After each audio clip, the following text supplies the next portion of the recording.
Bonjour les amis, je travaille à ces heures-là. Euh, on va dire des grands jours, mais pas des grands jours, puisque c'est après 0 heure. Il y a moins de bruit, des véhicules, des avions, des oiseaux. Et donc, c'est là où l'esprit est plus fertile que je vais partager, puisque vous êtes demandeurs de mes enseignements que j'anime de temps en temps à travers les réseaux sociaux. Et donc, je vais essayer de tourner la caméra vers la gestion des stocks.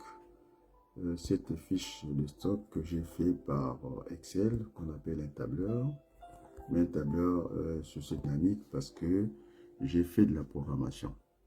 La première chose, c'est aller vers s'assurer de l'accessibilité de la consultation de nos recommandations, c'est-à-dire la boîte de dialogue qui se trouve vers ici, parce que si elle n'est pas active, elle n'est pas activée, ça va nous jouer un grand tour, et donc il fallait s'assurer de ça. Et donc je reviens sur ce tableau de mouvement des stocks. J'ai mis ici ce qu'on appelle des étiquettes, la date, la période, la nature de l'opération, qu'on peut aussi appeler les documents qu'on va utiliser. Est-ce que c'est un inventaire?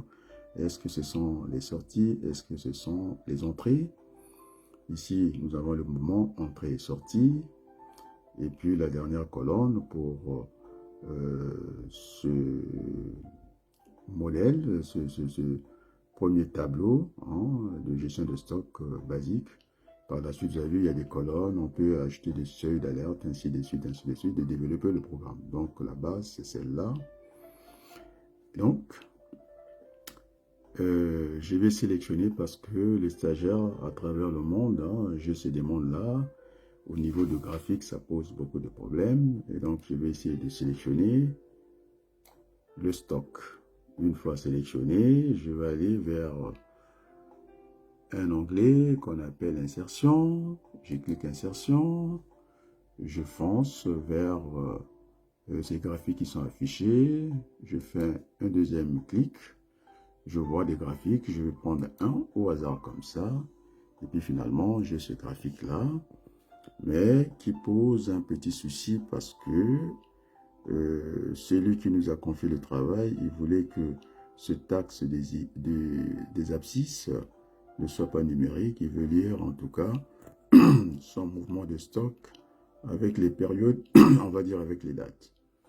Et donc il va falloir changer, reprendre ces dates-là du 1er janvier au 7 janvier. Et donc il faut aller vers les filtres. En cliquant vers le filtre, on ouvre la première boîte de dialogue.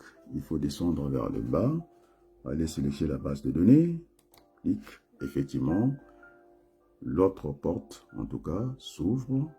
Et comme il fallait changer ces données numériques en période, c'est ce que le demandeur d'ordre a demandé, que ce soit un peu plus parlant, parce que avec les numériques, il ne s'emballe pas trop. Donc on va modifier.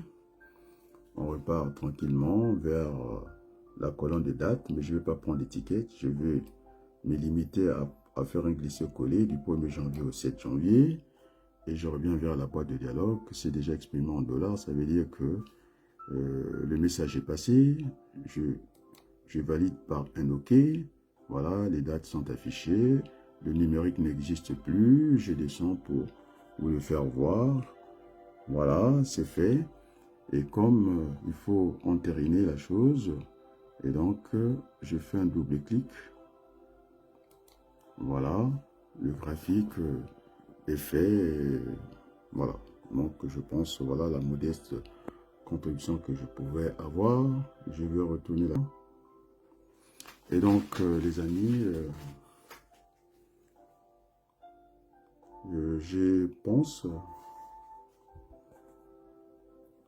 aux personnes qui me sont très attachées, qui ne sont plus d'ailleurs avec nous. Je pense à Kisley, Je pense à Stanley, ce sont mes petits-fils qui avaient perdu la vie dans cette belle ville de Saint-Denis il y a une dizaine d'années. Je pense aussi à celle récemment qui vient de nous quitter, celle qui était avec moi, Madame Wabaluku Arlette, née en Manou. Et puis pour le tout, je voudrais penser à Jean Wabaluku, mon père.